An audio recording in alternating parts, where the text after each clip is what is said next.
Good morning. Thank you for joining the breakfast show right here at Camnet TV. Not just another channel. My name is Sarah Chandamvanga, and I pray and hope that your week has been so good. And we just hope that you are doing fine, and kindly asking if at all you are watching or streaming us live on Facebook, you can share this live broadcast in different groups so that you can inform others to say we are live here right here at Camnet Breakfast Show. Thank you for tuning in. And I'm not alone today. As always, I'm never alone. I'm with this beautiful African. You're never alone, are you sure? I abandoned you for 2 weeks at some point. And it's on for 2 weeks. But it's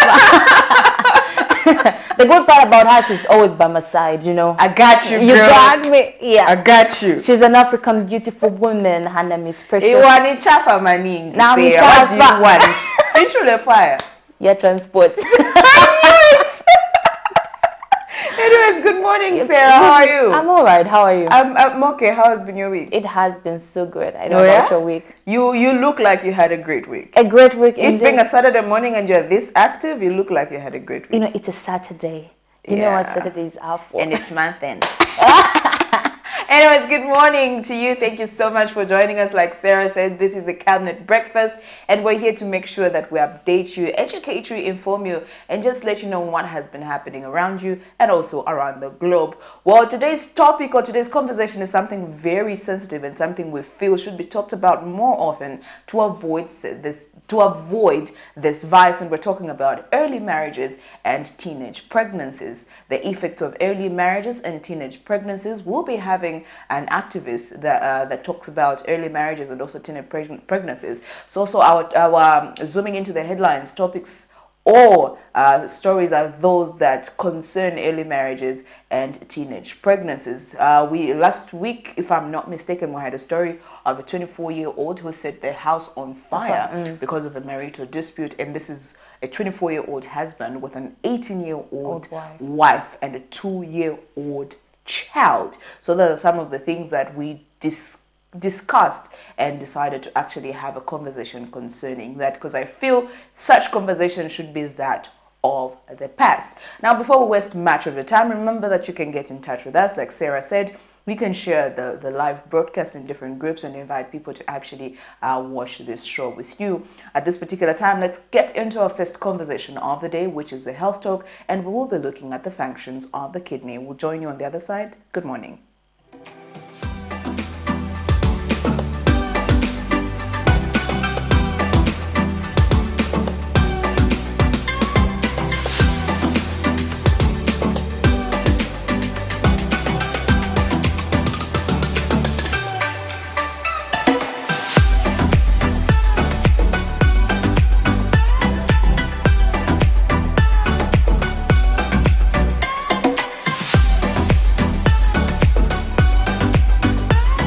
Good morning, everyone. My name is Dr. Ikonga from University Teaching Hospital. I'm a registrar in the Department of Internal Medicine, and I'm also a member of the Medical Women's Association of Zambia. So today we are going to be discussing on kidney functions. On the 10th of March, we were celebrating World Kidney Day. And so you may be wondering that probably you heard from your friend or your sibling, you know, about kidneys. You may be wondering, what are these kidneys? So kidneys are important organs in the body. They are found in the abdomen at the back, right below the rib cage, you know, adjacent to the spine. And so they perform important functions in the body. The most important one is clearing up waste products from the blood. So there are quite a number of items that we ingest, that we drink and whatnot, and this could be toxic to our body. And so the kidneys help in eliminating waste products, okay? Anything that's toxic in the body. We know that the main function of that is, it comes from the liver, but the kidneys also help in removing waste products from the body. And so if anything goes wrong with the kidneys, you'll find all these toxins are going to build up in the blood and are going to cause various problems. And so apart from eliminating waste products from the blood, the kidneys also help in blood pressure control. So there are some people who have been diagnosed with hypertension, and you find they've tried everything. They've tried all medications from the doctor, they've tried diet, they've reduced on salt, all those good attributes, you know, but you find the blood pressure is still not being controlled. And so that could be a sign, okay, that maybe there's something wrong with the kidneys, because the kidneys help in regulating the blood pressure. So if blood pressure is not being controlled well, maybe there's a problem with the kidneys. The other important function is when it comes to salt as well as electrolytes, water regulation in the body.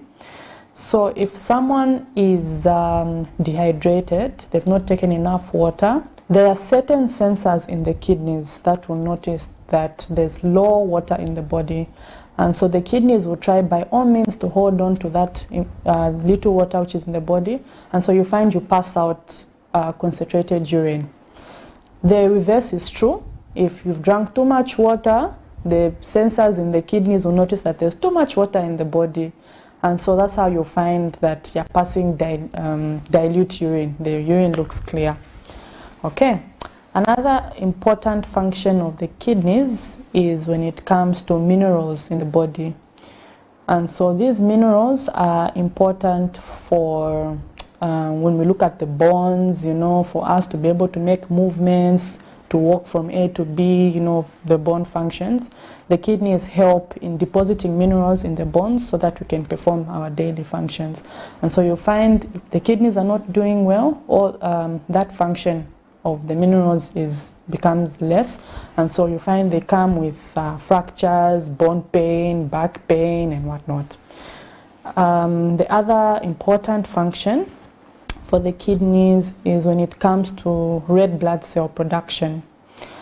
And so blood is important, you know, to carry oxygen, to carry nutrients to various tissues in our body, and the kidneys help in that. So they produce a certain hormone such that if there's low blood in the body, that hormone will be released, which comes from the kidneys, and that hormone is going to help to stimulate the production of red blood cells so that you can come back to your normal state. Okay, so those are some of the main functions of the kidney. Okay, blood pressure production, looks at minerals, red blood cell production, regulating the salt and the water in our body, but the most important one basically is to eliminate the waste products from the body. And so the take-home message is that, you know, the kidneys may look small. Maybe some of us have not heard so much about them, but they are very, very important organs. They do a lot of important functions for us to be able to go from point A to point B.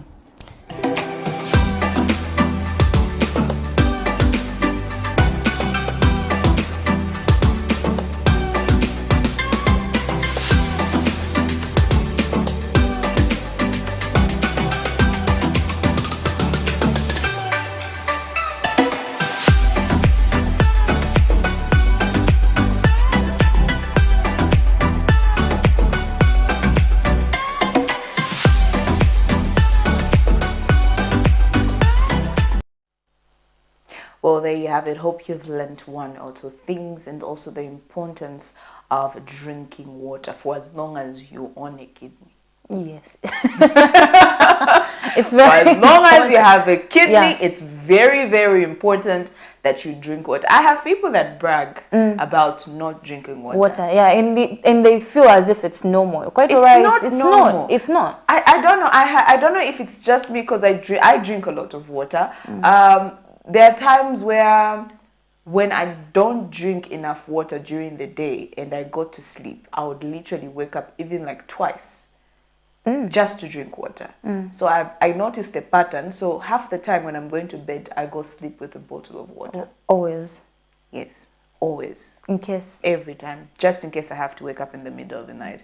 And I don't know how our different bodies react when we drink a lot of water. For me, how I know if I haven't had enough water during the day is when I drink a certain amount of water and I'm not going to the restroom often. then I know my body still needs more water. More water. But once you see that you drink a lot of water and you're going once in a while, you're going to the restroom, then you know that your body has had enough of water. There's also say you don't need to have too much water. Definitely. And Yes, the other so- thing you have to notice that your body is lacking some water.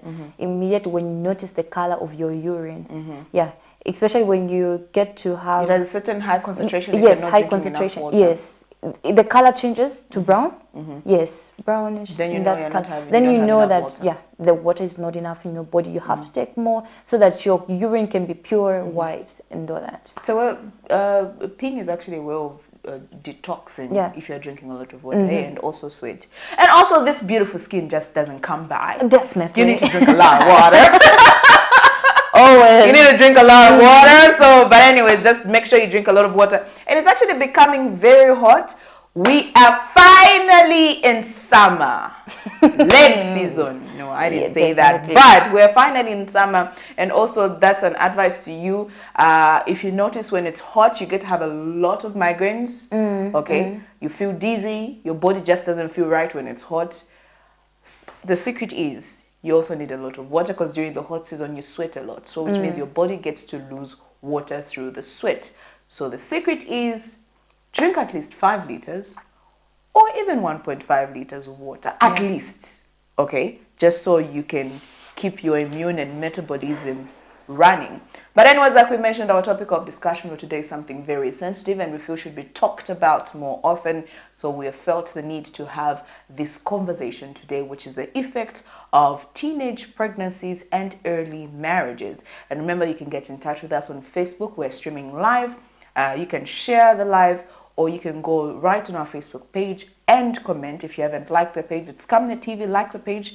And also remember that you can contact us live here in the studio. Now, quickly, before we get to have our guest of the day, let's see how the foreign exchange rate looks like as of today and how the dollar is doing against the kwacha. Okay, the euro is buying at 16.07 Ingwe and it's selling at 16.39 Ingwe.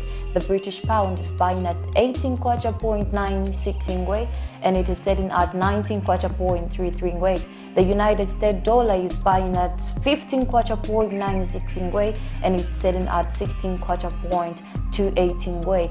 The South African rand is buying at 0.95 Ingwe and is selling at 0.97 Ingwe. That's what we have on the money market. So now let's quickly zoom into the stories that made headlines, and these are not ones that we carried out during the week, but ones that we've carried out from time to time that concerns early marriages, gender-based violence, the effects of early marriages, the stories that are happening in our communities, the things that we see on a day-to-day but we decide to keep quiet because we feel it's none of our business. But you know, there's a saying that says, if you educate a girl child, you educate a nation. definitely. And they say mitikula empanga. I remember way back we used to have poems about how the community needs to take care of young children because they're the future generation. So let's quickly get into this story and then have many more coming through. Then afterwards we get into our conversation of the day with our guest that has come to just highlight more on the effects of early marriages and teenage pregnancies. Early child marriage has for many years robbed many girls from achieving their dreams and aspirations. Zambia has one of the highest child marriage rates in the world, with 42% of women aged 20 to 24 years married by the age of 18. According to the CSO's report of 2014, poverty, gender inequality, cultural customs and traditions, lack of education and economic opportunities, and lack of access to sexual reproductive health information and services have been identified as contributing factors to the prevalence of child marriage and teenage pregnancies. However, Young Women's Network National Chairperson Margaret Mukulu has argued that despite all these excuses being used as a reason for early child marriage, none of it is solved by marrying off a girl child early. This is the reason why the Young Women Network Association at a meeting held in Lusaka Monday morning is calling to an end in child marriage in the country. It stands right now, Zambia is one of the highest countries, is one of the countries with the highest rates of child marriages with the percentage of 42%. Yeah, 42, which is quite high and quite worrying, especially for the younger generation that is yet to come. So as a network, we tend to fight in ending early child marriages because we know that there is always a lot to see from a girl child aside from the bride side, but she can become a lawyer, a doctor and everything. So the aim of this network as well is to change the perception that people have on a girl child. The need to start seeing the other side of the girl child. The way forward for us is for status advocacy. So we're taking advantage of platforms such as social media platforms. We have a national page which is called the National Young Women's Network, but that one is only for Zambia. We're still yet to look into the whole regional aspect. We're supposed to have certain projects that will be and are running. We have radio programs that are actually going on, so we want to zero in because of the COVID-19 pandemic, we're not really able to fully sensitize on the ground. There are many risks associated to marrying off a girl child at a tender age, among them increased child vulnerability. Child brides are at risk of negative sexual and reproductive health outcomes, including early pregnancies, exposure to HIV and other STIs, and increased discrimination. So realize as leaders that we have to mentor the young people for them to become the leaders that we want to see, and also for us to change the narrative. Because as you know, the numbers of women in leadership now is at its epic low. Yeah, I think at constitutional level we just have 8%. In parliament it's about 12 to 14%, which is just unacceptable. So through this Young Women's Network, we hope to mentor these young minds. We hope to give them the support that they need, the resources that they need, to link them up to other networks so that it allows them to then start making those changes within their communities and in the country as a whole. Many of them have become knowledgeable. They are beginning to see the long-term benefits of educating a girl, but others are still adamant that, you know, it's culture. When a girl comes of age, they need to get married. So we bring in this argument of the law. What does the law say? And some of them have actually been persecuted, and they have served as an example to others. Under statutory marriages, however, child marriages are illegal and considered a form of child abuse. The legal age for marriage under statutory law is 18 years for female and 21 years for male. It is sad to, however, note that many girls have been thrown into a prison of marriage by the people they once looked to protect them, without anyone having to help them or hear them. Laws need to intensify to ensure that girl childs are protected from early marriages. Prudence Chota, reporting for Camnet TV News. National and international communities are increasingly recognizing child marriage as a serious problem, both as a violation of girls' human rights and as an hindrance to key development outcomes. As more program, policy, donor and advocacy constituencies pledge commitment, resources and action to address this problem, it becomes important to examine past efforts and how well they have worked. Finding more solutions to address child marriage has continued to be a talk of the day. The Concerned Citizen for Justice and Human Rights Organization held an awareness campaign against early marriages and gender-based violence in Mazabuka, Kalea village. The organization director, Richard Nkua, also disclosed that the organization has so far retrieved 145 girls from early marriages countrywide. We have retrieved 37 sexually abused children to police. Police yaenda my cases. Out of those 37, we have managed these other cases that have already been prosecuted from this area. They have been prosecuted, and it's a sad story for me. Chinibaba kwaine kupezeka ma cases. Out of this number that I've mentioned, bamene bashitava so ni ma uncles na bazitate bao bagona bana bali bao. Approximately a lot of families only are forced to live on $1 per day. That is an exposure to sell their children in order for them to get rid of their debts. Majority of residents took interest to participate and see how best the situation can be addressed. Some residents noted that the issue of bars in the area has contributed to early marriages among young girls. As parents, we need also to take time. Let us check on our children. All right? It's very important. I thank God that she has brought that very issue herself when she started. The next day will be in school. Let it be a habit as you have come here. I'll be happy next time that the next time you come, you should be hearing reports from these parents that we are seeing what change.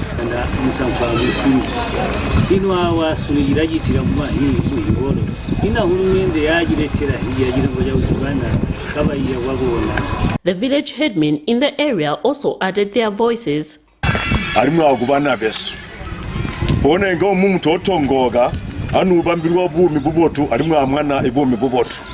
So inga hinji tuwaibona ikwati mwana wakwa twakali mwonto pona jindi yonto yahwa nganda no utagaye yemusezo ojigolo tatikwe ino hatu beso amukonke traditional council traditional council ambire bamayi mabuba tomara babane besu mwapanga de yabu tuite bana besu tubayihe yimuntu seri azati mwere de kubayihe abana besu katusanasiga tubayihe tubahari mwakala mubayiha. Just few days ago, President Hakainde Hichilema called on traditional leaders and the church to help government in the fight to end child marriage and address the issue of gender-based violence. Miriam Kaimba, reporting for Camnet TV News. A 16-year-old girl of Chibombo district in Central Province was recently forced into marriage by her elder brother, 31, after she fell pregnant in 2019. She has a 1-year child and is currently 7 months pregnant. The girl was married to a 22-year-old man but was since chased from her marriage after a marital dispute. This estrangement was caused by the girl's complaint about the lack of financial support from her husband.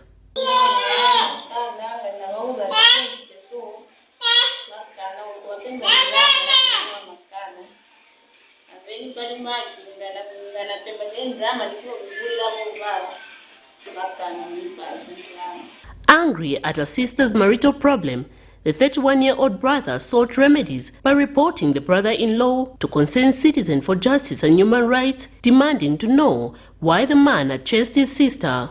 The brother had also further requested the brother-in-law to pay him 1,500 kwacha balance payment for damages. Pano na kudandaula kuchikwati cha sister wanga. Aba bantu banankala pamozi mu 2019 yenze damage. Wana pasana damage mu 2019 na kwata baperekera. Tibaperekere si banakane banavomera mulandu.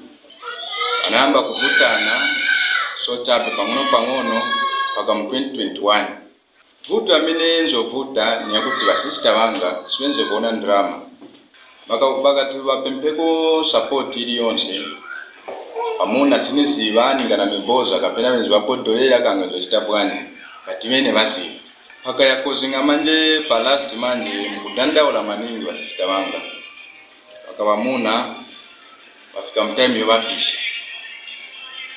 Choka pano pa nyumba tenga katundu yako yende kulokulola. After the young girl fell pregnant the first time, the man was charged 2,500 kwacha but only paid a patri of 500 kwacha. Apo office nifuna kuti imitandizireko pankani yakuti wani aba nizwe kuti nanga ntante wanapishanilana mu nyumba yao. 2 futi batilipire. Na wapasa mlandu wa 2.5. Manalipira kwa 500.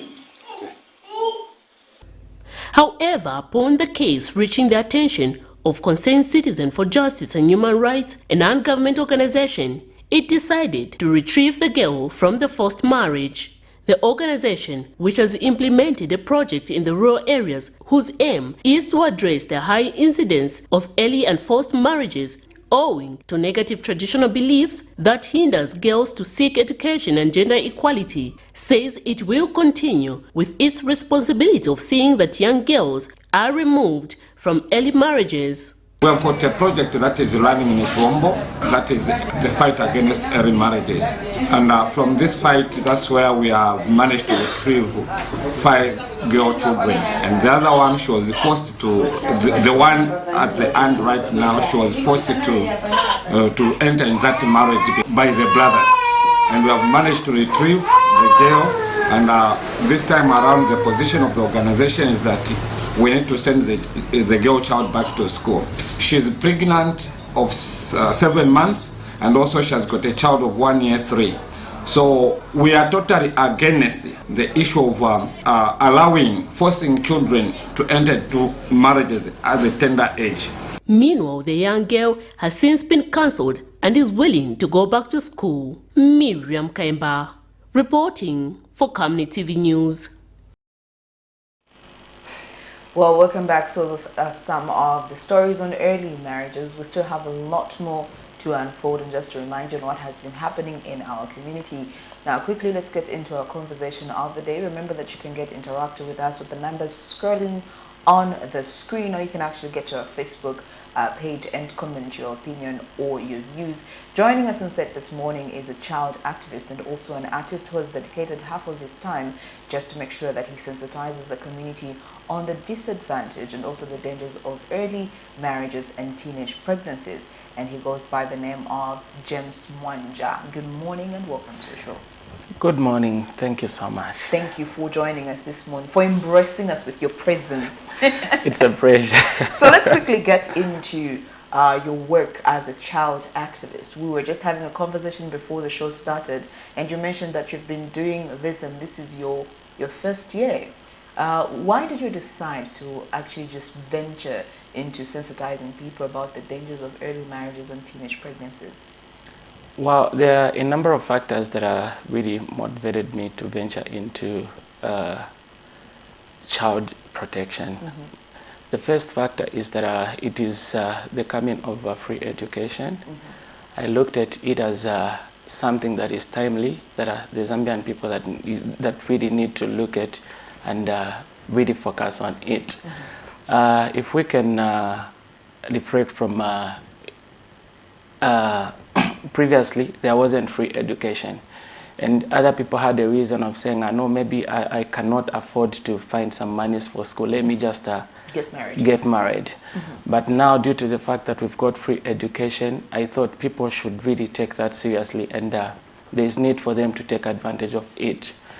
I've also been motivated by other people in this nation, like the Vice President. When you look at her, at a certain point, she was a girl. Mm-hmm. But today, she's become a person of high eminence. She's in that office. Mm-hmm. So it should be also a motivating factor to the young ones, to a girl child there, to say, there is more that I can do other than getting married. Mm-hmm. There are a number of people. You can also talk of the National Assembly, the Speaker of the National Assembly, Madam Neri Muti, mm-hmm. Honorable Kasanda. Mm-hmm.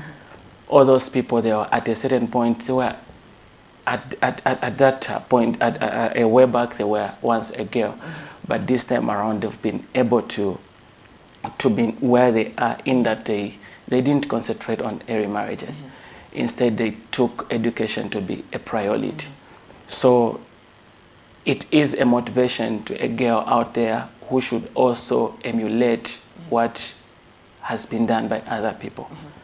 Okay, now, you being an artist, others have decided to talk about love, sing about love. Others have decided to sing about God's work. But you have decided to actually even go as far as producing songs that talk about the vice, which is early marriages and teenage pregnancies. What other ways have you been using to sensitize the community apart from through music? I've also taken a step to visit traditional ceremonies, mm-hmm. and I'm glad to mention that there are certain traditional leaders that have really embraced the works that I'm doing. Mm-hmm. People like His Royal Highness Chief Mokoni, mm-hmm. Chief Pepo Grandpa, mm-hmm. And the chairperson of House of Chiefs, mm-hmm. His Royal Highness Chief Chikwanda. Mm-hmm. So basically, I've also been going to traditional ceremonies, mm-hmm. and I'm also given a platform to spread the message. I also talk of the event we had in Siakadiava Nyama in Chipepo Chiefdom, where the Salvation Army had a very big function. Then I was privileged to talk to the young ones. So that is what is on the ground. Okay. Yes. And also the other thing, do you have a current team that you're working with, or this is an individual thing that you've decided to take upon yourself? I decided to take it upon myself, but it's growing. There are other people that are coming, trying to give me ideas, and this is what you can do. This is how you can go about it. Yes. Okay. Do you have any questions, Sarah? Yeah. Him being an artist, what are some of the challenges that you face in the community in order to really reach out to a girl child or to the community at large, I would say?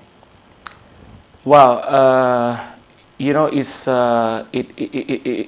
is a big problem in that people have not really understood the importance of taking a child to school, especially in rural areas, because they don't perceive, they don't look at things in a different angle.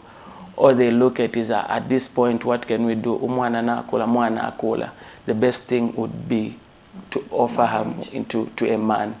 So it is, I understand that it is a gradual process, but with time people get to understand and know to say there is more that can be done on a child other than engaging them into marriages. Okay, so now here's the thing. I know you've been visiting traditional ceremonies and other functions just for you to advocate on early or against early marriages and the other vice. Let's have a scenario where this is a ceremony or this is an event, and what language do you speak? Wow. What language do you usually speak when you're doing this activism work? Okay, thank you. I'm trying by all means to be a linguist. Even better. So now, I'm giving you a scenario. That's chieftainess. What would you be? Chieftainess in commission. And whatever chief that I am, and then you have come into our territory, and you've come to convince us to give you an opportunity to go in our village and do your work. How do you go about this is a scenario, so I want you to talk to me and Sarah, yes, on how you go about it and what language you actually use. Let's put English aside. Yes, English aside. Teach us a coach Nyanda maboya manje mu territory kingdom stinyanda maboya kumunzi kwatu maboya kumunzi kwatu manje mabotiuza pali early marriage na teenage pregnancies mabotista convince timfuno kamba na bantu bamunzi mwatu. Okay. Yeah. So the first thing I would do, I would just come like Muriwuti. Kawotu Muriwuti badala. Twalomba. Mewondi me James Mwanja. Ndira mulumbe wa early marriages, teenage pregnancies, drug abuse. So having understood that, and since you've known that this is a very important message that would be beneficial to the community, you would give me that opportunity to talk to the young ones. Okay, now you're talking to the young ones. Now you've come, now you're talking to the young ones. How do you talk to them? To the young ones.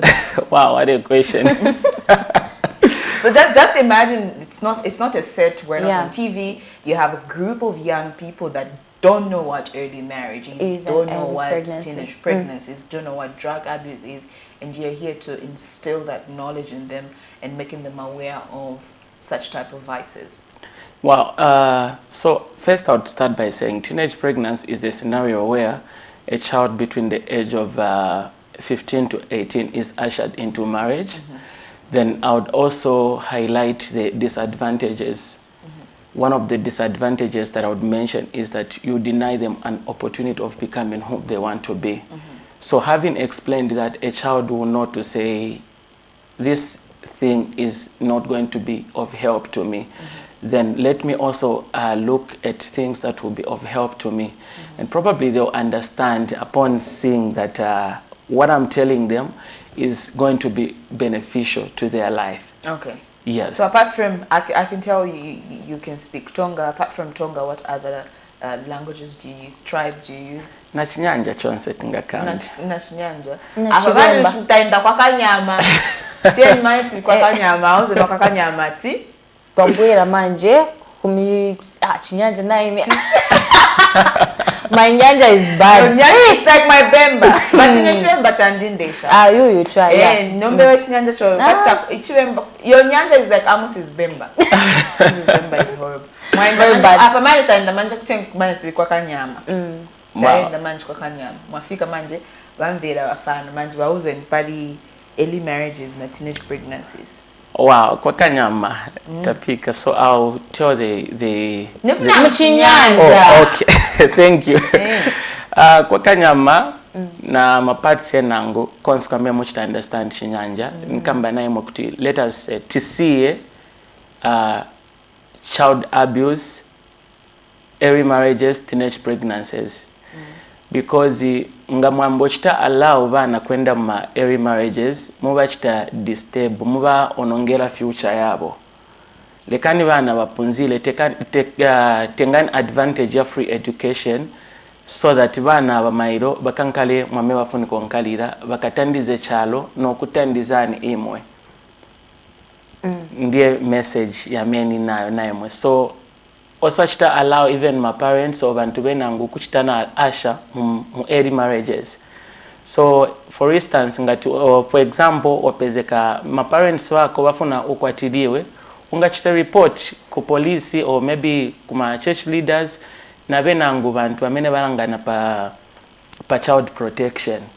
Ni ma rights yako kuti wende ku school, ni ma rights yako kuti unkale muntu amene ufuna kunkala. So also chita allow muntu ali wonse kuti abwere akonongere future akuchite allow kwenda mu early marriage.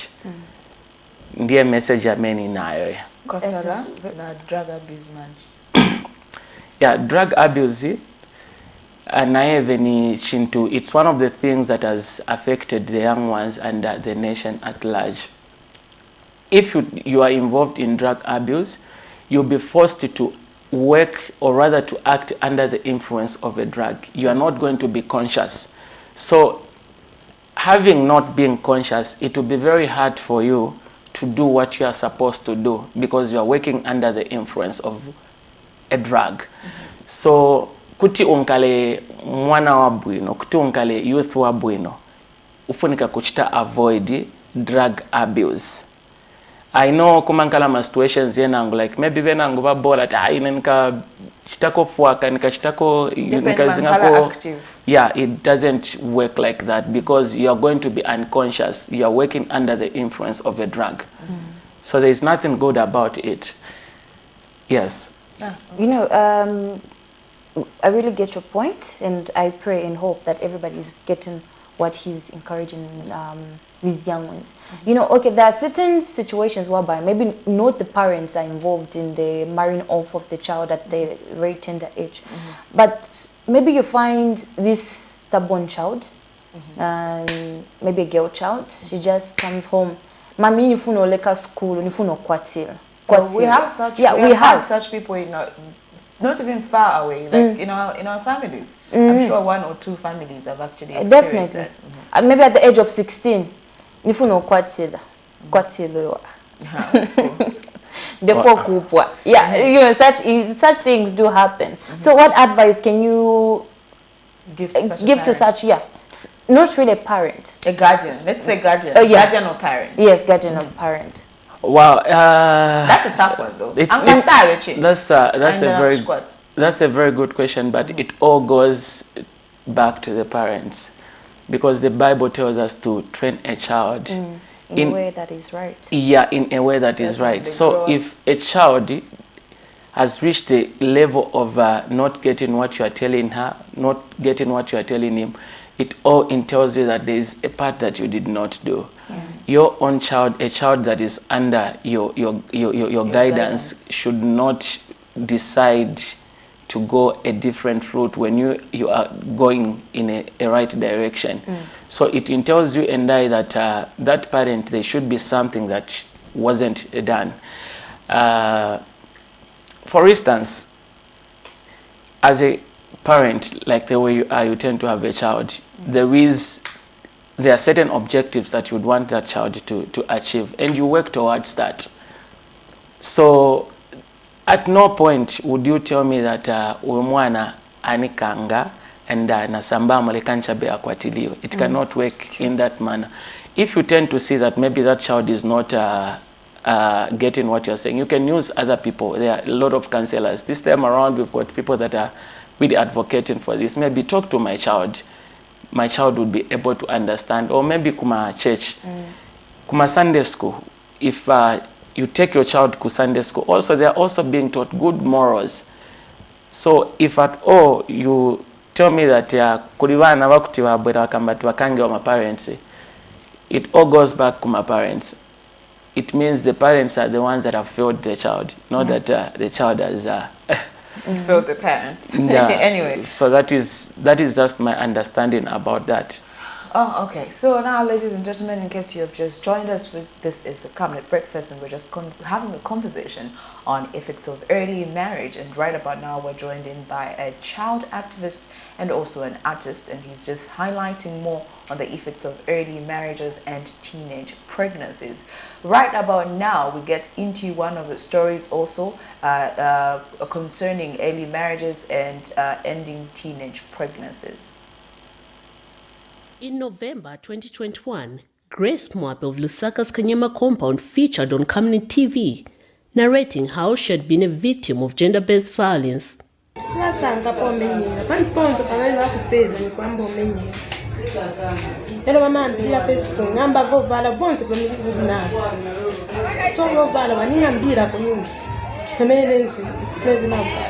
Not long after her story was aired, the same year, Camnet TV carried a story of a 15-year-old girl of Mazabuka district in Southern Province who was forced into marriage by her elder brother.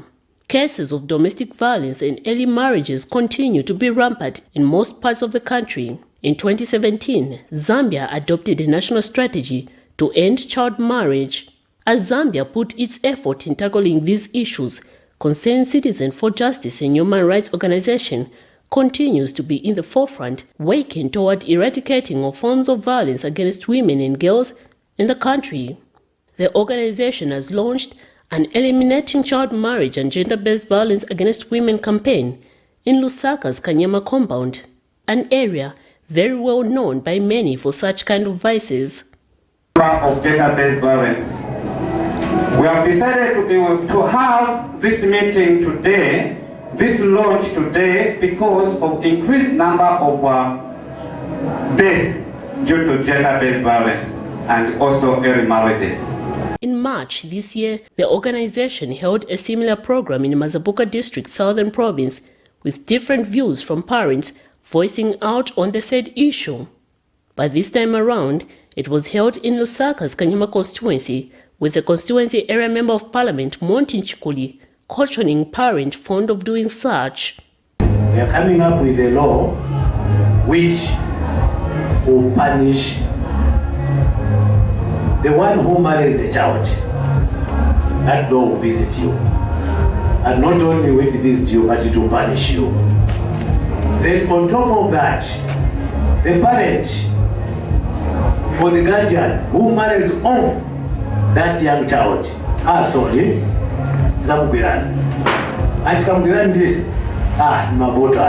On the other hand, some parents claim that children are the ones who indulge themselves many a times in such cases.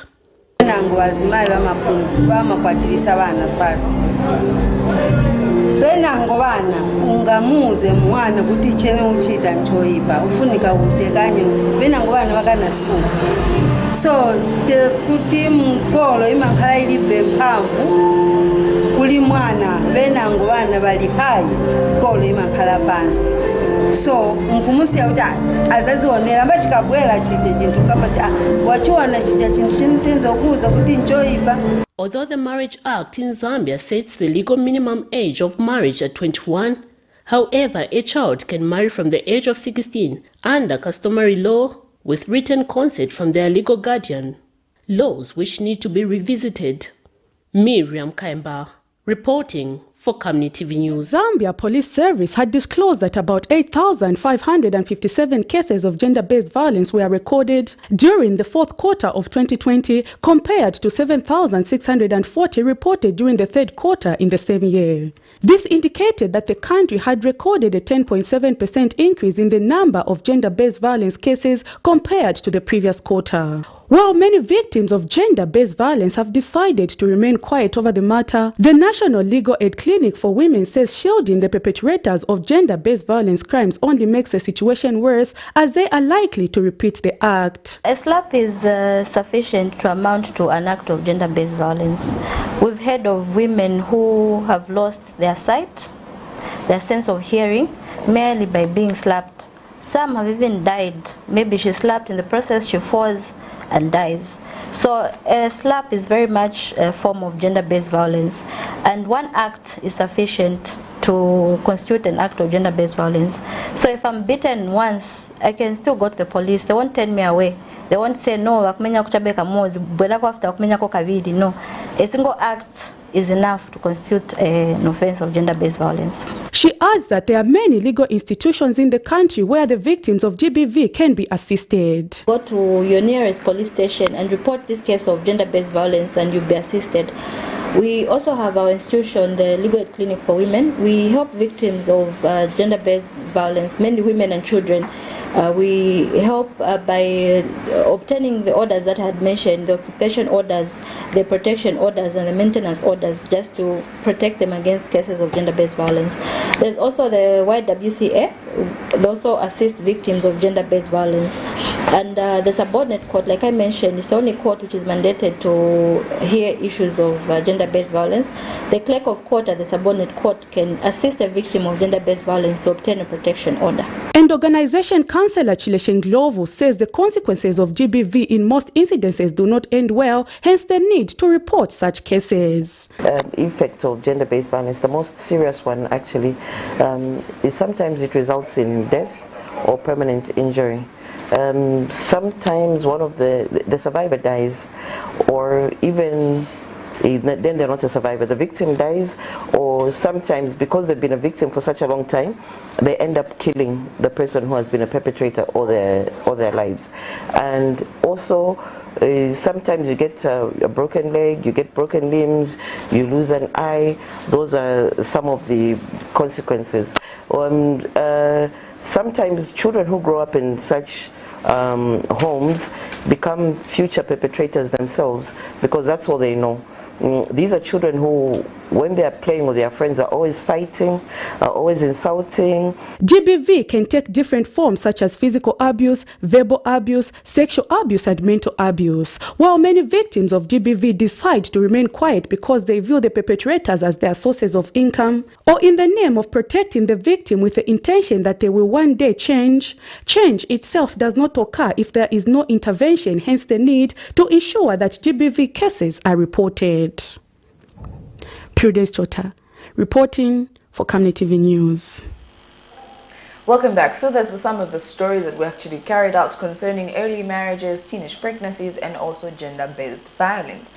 Now, Mr. Manja, before we let you go, what is your take on gender-based violence? Gender-based violence, it's one of the things that really cannot be acceptable. In that it also denies one's freedom.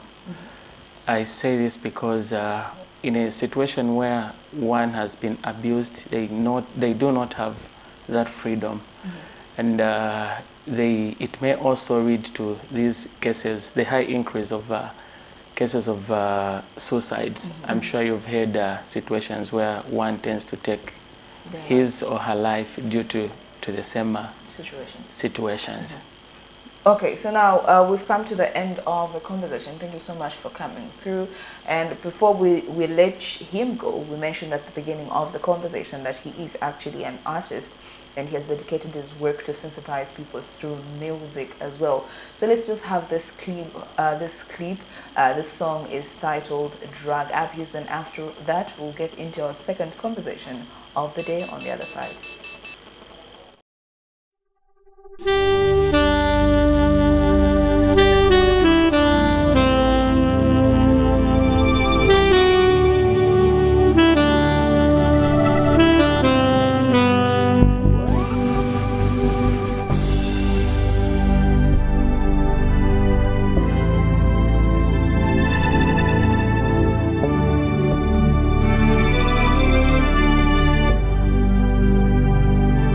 Ichibemba chitila umwana takulila nyina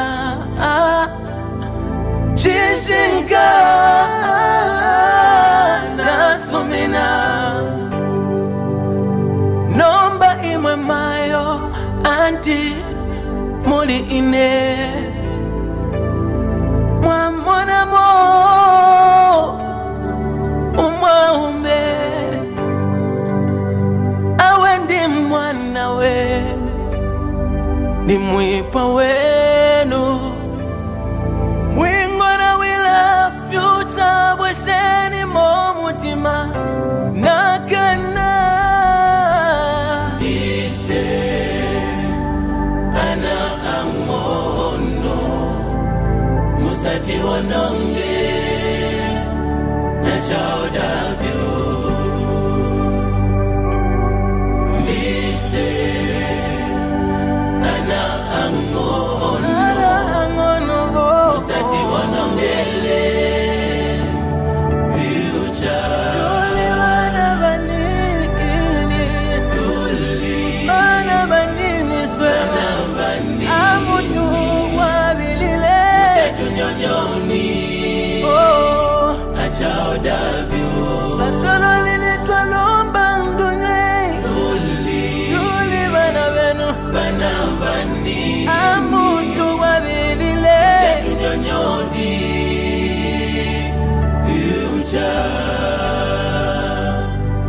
Pandamakalo bali Mama banalumango Umbwana hii Kujila kwetu Manale pa Krizosta Mama badolini Mamfumu wetu Twimi popwela Tukwa shaipa mambo ya child abuse Yetu banyike bandende Gandanya kutupisi ya na child abuse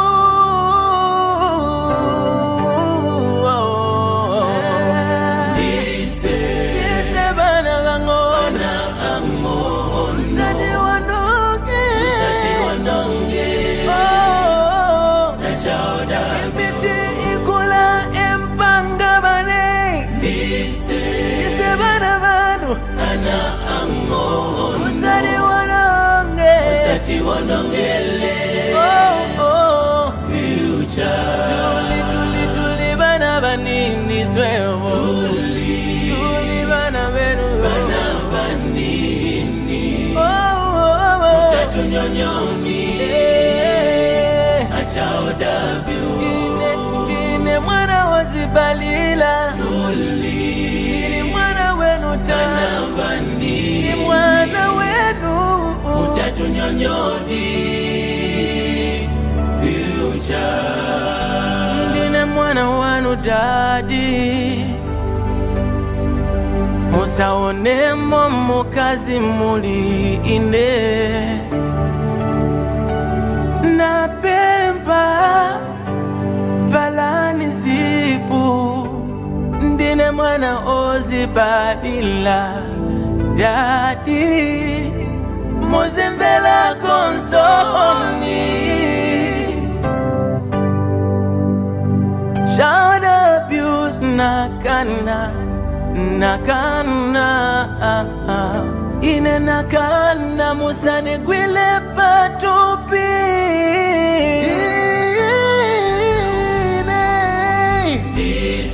Mwana mungono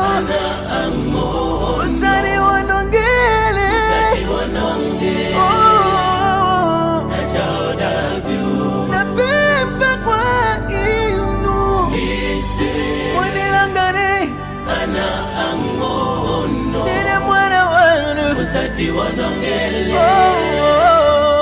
future ilindili mwana munini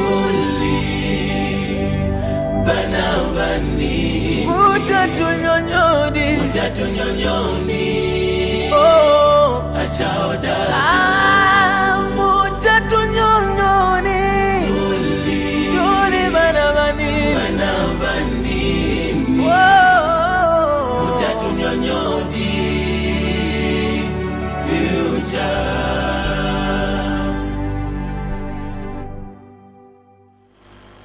Very beautiful song and quite educative, I must say. Now, quickly getting into our second conversation of the day. Talk of the town is the eligibility of Mr. Boma Nusambo and Mr. John Malanji. And now, just recently, we had a story where the ECZ had actually rejected their nomination for the by-election in Kwacha and Kabushi constituency. Let's just take a look at this and then we'll highlight more on the other side because we have a special guest on set. After being confident of recontesting in the Kabushi and Kwacha constituency by-elections following the nullification of their elections, it seems luck is not on the side of former Kabushi Member of Parliament Boma Nusambo and his counterpart former Kwacha Member of Parliament Joseph Malanji. The Electoral Commission of Zambia has announced that it will not accept their nominations scheduled for tomorrow, the 25th of August 2022, on ground that they are not eligible to recontest following the decision by the Constitutional Court to uphold the lower court's decision to nullify their elections as members of parliament, respectively. In a statement released to Camnet, ECZ states that this is in line with Article 72(4) of the Constitution of Zambia Amended Act No. 2 of 2016. However, this statement has not sat well with the Opposition Patriotic Front, who have already adopted the two candidates. PF Information and Publicity Chairperson Raphael Nakachinda says the released statement by the Commission is an embarrassment. The statement from ECZ, first of all, it is bad at law. Two, they don't even have the locus standi to make declarations as indicated in that particular statement. The ECZ is not a court. It has no mandate or indeed authority to interpret the law and even come up with a position. The role of the ECZ is basically to scrutinize the documents as prescribed in the Constitution which are required for somebody to be eligible to contest. The outspoken politician has on several occasions alleged that there was a plot to block the two candidates from recontesting in the by-elections. The UPND through the ECZ, particularly that statement, they are treading on dangerous grounds. If the ECZ insists on such maneuvers, they are actually attempting to torch this country and put it on fire. Because you can't play with the emotions of people, as charged as it is in Kabushi, as charged as it is in Kwacha. Meanwhile, according to a statement released by the Law Association of Zambia, it states that the two candidates were never disqualified from recontesting in the by-elections by the Constitutional Court. The Electoral Commission of Zambia set the 15th of September 2022 for the by-elections. Miriam Kaimba reporting for Camnet TV News. To hear the entire matter, right, before the election. So the elections are 15th of September. The case will be held on the 6th of September and the judgment will be given on the 7th of September. So which will give us an extra 1 week before the elections are held. Can you still file in nomination?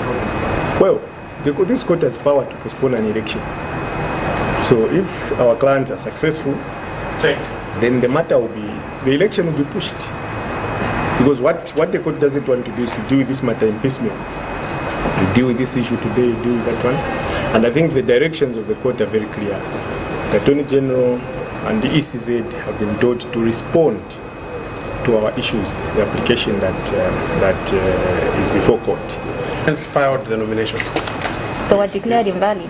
No, they were just not accepted. The ECZ decided not to accept the client's nominations. But this is an issue that we are now going to have the court determine in court, yes, if that refusal to accept the nomination was actually valid or not. So if the court finds that the filing of nominations was wrong, or the refusal rather to accept the nominations was wrong, then we take it that the court will then direct that those nominations that were filed should be considered valid, and the candidates will remain on the ballot.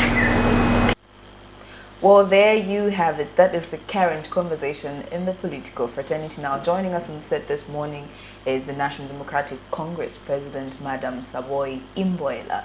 Good morning, and thank you for embracing us with your presence today. Thank you. After a very long time. So let's just quickly jump into the conversation that is currently happening. Yeah. The eligibility of Mr. Boma Nusambo and Mr. Joe Malanji. Well, first and foremost, the change of government has come in with a lot of changes of certain things. Like they stated from their letter, they were using Article 72(4) over the 2016 elections. But if you look at 2016 and up to now, from the time that the Constitution has been in effect, we've had many by-elections. And the person that was at the center of the by-election, or the person who caused the by-election, as their letter stated, have been participating in elections. And funny enough, they only targeted Kabushi and Kwacha. We had another election, or we do have another election in Luangwa with the same conditions, and that person was allowed to file in. So you can see that the whole thing here is about targeting the two former MPs. And for me, also the question that arises is this.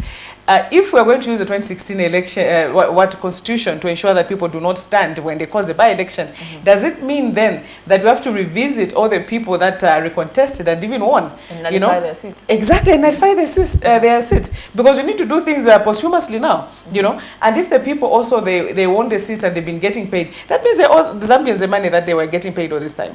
So at the end of the day, I think what is happening right now in terms of the UPND, I've been saying that even when there was violence with the PF, the violence was on the streets. The UPND has got institutional violence, so, and if we are not careful, trust me, a lot of things which will be happening now are things that will be shocking people, And for me also, even in terms of the ECZ, if really that was their position and that's the direction they wanted to go, a position they should not have taken in the first place, they should have made an announcement in good time, but they made the announcement a day before, so you can see that at the end of the day, certain things were just made to ensure that the two parliamentarians or ex-parliamentarians were barred from these current elections. Okay, now let's talk about the day when people were filing in their nominations. You were at, did your party file in their nomination for the by-election? That was another drama, UPND drama. I want to hear it. I love political drama. Let's get into what really happened at that place. Okay, so for us, when our people went there, they found Sichula and his people outside, They found him. No, you can't file it. They looked at him and like, Sucha, who are you? You get the point. He's like I always say, the NDC or the UPND NDC, whatever it is they call themselves, plus they're rebels. The rebels only exist in the eyes of the UPND and to create a media circus, So when the guys saw him, they were like, who are you? You get the point. You can't, So they just looked at him, they really undermined him and just brought him to his level, to his place where he's supposed to be. Because in NDC, it's not even a factor. It's not somebody that we've even considered, They've even told him certain things, there were certain anomalies that happened at some point, which he was at the forefront. They just said, you, even the person who did this and this in the NDC. As far as we are concerned, we can't even consider anything you say. So with that, they saw that it couldn't work, so the guys went in the filing in center. When they went in, they found ECZ with the letter that they had written, okay? And if I should remind the public, there are always these letters that they write every time there's a by-election. Even in the general election, they did the same thing. When NDC was going ahead to file in and everything, they wrote to the ECZ to say, we have a conflict with these people, there's something in court, so they can't participate. Exactly, They even wrote something to say, anybody who filed in on the NDC is going to be arrested, they do it. So we had to go to the ECZ as well. We wrote our letter, and the good thing is that the ECZ responded to us to say, ECZ, the way it functions, they always know that there are wrangles in political parties, and sometimes even people that are away from the political parties, they have issues with others. So they never operate on anything unless there's a court order. Yes. So if today I don't want anybody to stand, I need to take a court order to the ECZ. Yeah. So when they went in, they found a letter from that camp, the rebels, and they gave it to them. And then the guys were like, "But where is our letter?" You know. So already you can see the anomaly of the ECZ, because when the rebels wrote a letter to them, we also wrote a letter to them. You know. But right there in the filing in center, there was a letter from the other guys. Our letter was not there. So the guys asked them to say, "But where is our letter?" I don't know. We don't know about the other letter. And I don't. You should have it. Yes, we wrote to you. Those guys wrote to you and we also wrote to you. So right now you should have 2 letters, you know. And besides, even if there were 2 letters, we are not supposed to be operating from letters from individuals, you know. What you should do is have a court order, whether it's us stopping them or not. In fact, it's them that are trying to disturb the status quo. So it's about them stopping us from doing that. So that is how now, next thing they started looking at the certificate and they were like, who signed the certificate, you know? And one of the central committee members signed the certificate there. No, we want a certificate signed by OSG. You know, which is very, very funny, because as a political party, it's up to you to choose who signs your certificate. Yes. Most parties, of course, it will be the SG that will sign. Other parties is the elections chairman that will sign. You know, other parties we find that maybe the 2 or 3 or whoever who are supposed to sign and not there, you get somebody else. You know, we did have a member of the central, a member of parliament in Ron the other time. The person that signed that adoption certificate was our current SG, Charles Kabwita. You know, the time was National Youth Chairman. ECZ never said the National Youth Chairman signed this and where's the SG, you know. I have signed adoption certificates before myself, you know, and various places we've had situations, even my current Vice President, Mr. Kaonga, when we had the by-elections in Mafinga, because he's a Central Committee member who was there at the moment, at that time, we told him, can you sign this certificate for this person? So we do those things. But the ECZ refused to get the nominations because the certificate that our person had was signed by somebody else. So all that, and they had to leave, you know. And for me also, just that I was not there, by the way, we were so busy in Lusaka, there were certain things that we were doing in the SG and others, so we were not there. I think had I been there, the filing in could have happened there and then, because at the end of the day, it's none of their business who signs our adoption certificate, you know. But I think they more like they were able to overcome what the guy said, and they left, you know. And too bad they called me after they already left the filing in, yes, the center, you know. But at the end of the day, by the time that was happening, that's why I say as God would have it. By the time all that was happening, that's when we even heard that they had refused the PA from filing in. So from there we said, okay, God works in mysterious ways. We are not a rich party. We are not that big to be doing double nominations and everything, because what the public should know is that just filing in is about 15,000 kwacha for a candidate who is above 35 years old. If it's a woman, it's 13,500. If it's a youth, it's 10,000 kwacha. And the funny thing is that when somebody dies or there's any other situation that causes, like the way the refiling, like right now, whereby it has been contested in court.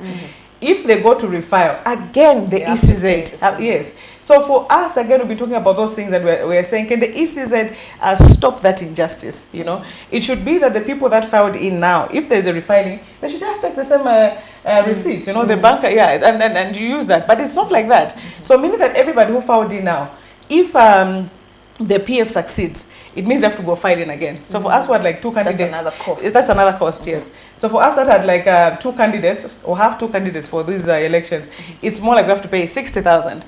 So we just said, okay, God works in mysterious ways, let's not file in. We'll let this one pass. We'll let this one pass, yes, exactly. Because at the end of the day, if you look at the NDC, we've had this good relationship with the PF. Had we filed in, for example, we stand a better chance than anybody else to win, because at the end of the day, we would have that PF backing. You get the point? So certain things, if you are selfish and everything, you look at things from your own point of view, certain things can actually work well for you. You know, the PF being out of this seat, trust me, the UPND are not that popular. We saw even just from the filing in itself. The UPND are not that popular in both places. And right now, even from the audios, I don't know if the media have been exposed to the audios that are coming out, the members in both places are even saying, we're not going to campaign. You've been saying, number 1, no cadarism. Number 2, you're not been taking care of us. Look at the PF, even for their members to go like that. It's because the way their leaders look after them. But for you chase us from your offices, you're saying there's no cadarism, there are no handouts and whatever. So now an election is here. You go and campaign for yourselves. You know, so there's that. So meaning that without the PF there and the UPND as weak as it is there, we could have gotten the PF support and definitely would have won. Our candidates could have won, would have had 2 MPs, you get the point. But it's not about that, it's about justice, you know. For us, we feel that what has happened to the PF is very, very unjust. Because if the ECZ really wanted to go that direction, they should have given them enough time so that they could have sought interpretation earlier on. You know, you seek interpretation from the courts, and if really it is supposed to be the way it is, then you stay away, then you put in a different candidate, not what has happened. This was just a technical knockout, if I should call it that. Political drama, I would say. Political drama, as always. Now, before I let you go, we had different opinions concerning the 365 days of the new administration into power. Before I let you go, under 30 seconds, what's your take? My take is that, my observation is that we have a bigger threat now than ever before. You know, something which you can see, an enemy that you can see is better than that the one you can't see, because you're able to prepare for that. But I want the people to be able to see what the UPND is all about. The UPND is about institutional attacks. I've been talking about this over and over and over again. And as things are happening like this, that's when people see what I've been talking about. Number one, Register of Societies. They've infiltrated Register of Societies to a point whereby they don't want political parties to exist. And that is why they've been specifically put Mr. Kafumba as the PS Home Affairs. They knew what they were doing. From Home Affairs, now they're at ECZ. The reasons why they even made sure that people like Mr. Shindano was not there by the time these elections were happening, they knew this. Shindano, despite everything, he was a very, very credible person, you know. He was a person who had integrity. He would never, ever risk his credibility, his conscience to do something wrong. That's the kind of person that he was, you know. And at some point, the opposition, when he started, we were uncomfortable with him because he was appointed by the PF and everything. But later on, even as the opposition, before the UPND even won, we were very comfortable with him. We're like, okay, this guy means well, you know. So that's the kind of person that you need at institutions like that, those ones, you know. So the UPND, to tell the people out there, because they can't see what they are doing, they think, okay, we're better off, there's no violence. No, there's more violence now than ever before. Because when you hit people at an institutional level, then you've really, really undermined democracy. Democracy is about elections, it's about political participation, it's about human rights, you know. But right now, our human rights are being messed up with, you know. And I remember being just in Kwacha, I even told our members to say, I think what we should have done, even if we had made up our minds to say we're not going to file in, we should have still gone in and told them that we were filing in until at the point of giving them papers. You know, you just see them, because I know that they prepared another rejection. Yeah, from the certificate of not having the SG's signature. Trust me, I think they had another reason after that. So later on, I told the guy, the leaders there, I was like, I know what, I think we should have just gone in to see the next reason they should have given, you know, because to them, it was their intention that whatever happens, PF does not file in, NDC does not file in, you know. And that is why for me right now, what is going on right now even at the courts, I think I really want to see a situation whereby there's a refiling so that real democracy is seen and all parties participate in these elections. Because the UPND, where they are going and where they have brought us to right now, they have really, really done an institutional kind of violence, an institutional attack, where if people are not careful, there will be no democracy now than what we've ever seen in this country before. All right, Madam Sambo, thank you for coming through. I would say political drama has been happening, and it's one thing I'm sure you have gotten used to now. And for the fact that you are a woman among this, I hope they're not intimidating you. Never. Never. They try so never. No. They try so hard, but they can't. No, they can't. No. You break the chains. No, I do. Even when I was young, by the way, when I was young, I used to beat boys. So I'm used to fighting with boys. Anyways, ladies and gentlemen, thank you so much for tuning in. We just take a quick short break. We're just having a conversation with Madam Saboy Mboela, who is the NDC National Democratic Congress president, and she was just giving us an update on what occurred at the filing in center, where we had seen Mr. Bowman Lusambo and Mr. Joe Malanji's filing in of nomination was rejected by the ECZ, considering the fact that they had the ones that had caused the by-election. Well, now let's take a quick short break and then we'll join you on the other side. For immediate coverage of any breaking or latest news in Zambia and around the world on Camnet television, call the numbers on your screen.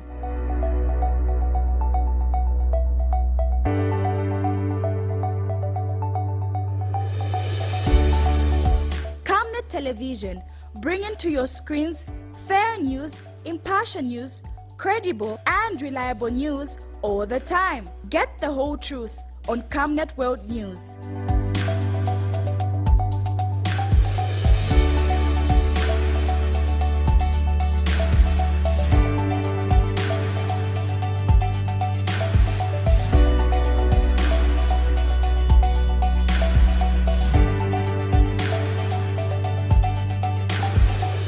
Camnet Television, not just another channel. Are you a business organization or an individual with a dream to register your presence in Zambia and around the world? Waste no time, because Camnet Television is offering an opportunity to sponsor any of the following programs: the main news,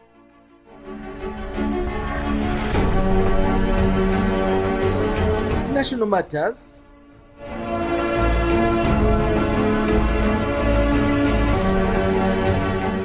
breakfast show, the verdict, partnership of greatness, economic briefcase, business and sports news. For more details, call the following numbers.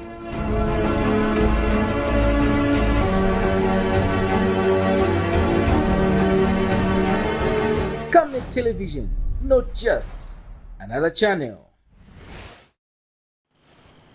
Welcome back. Well, that was quite an interesting interview, I would Definitely. say. And you know I love political drama. Because of the drama part. Am I the drama? Yeah. I don't think I'm the drama. I love political drama. I failed to participate. I was like, okay, politics. I must stay away. But I'll be the next MP. Well, so we hear she's going to be endorsed. Yeah. So, let me think about it. First of all, get ready for the blows. That's the thing I get fear ready the most. You for heard the what she blows said. from the political parties, from the community. But I feel women should be encouraged to participate in politics because we feel it's one of the industries that has been majority of the candidates being male. So I feel the fact that we're headed towards equality, we might as well. I might be an MP at some point. Politics, though, I can't. Precious Musea Sacrilege. No. In 20 what? Let me stick to 98. Let me stick to my script and the cameras and and this. Yes. Politics. Politics is war drama. Yeah. I know you're too emotional even right now. If I was to tell you something, you would start crying. I can cry. I'm going to filing my nomination, then it's rejected. Kwamba feel good enough. But anyways, hope you've learned one or two things and hope you've enjoyed the show like we have. It was one of educative show, I would say. We had a conversation with James Mwanja, who is a child activist and also an artist who has dedicated his time to just sensitize the community on the dangers of early marriages, child abuse, drug abuse, and also teenage pregnancies. And then earlier, later on, we had a conversation with Madam Savoy Imboila just to tell us more on what happened at the nomination center, and also the current conversation, which is the eligibility of Mr. Bowman Nusambo and Mr. Joe Malanje concerning the Kabushi and Kwacha constituency by-elections. So right about now, I think this is where we have to pack our bags and go. Yes, it's a goodbye for now. Goodbye and meet now, you next week. We'll see you next week, Saturday. Yeah, for me and Precious, for Sarah and Precious, we'll meet next week, Saturday. But the good part is that...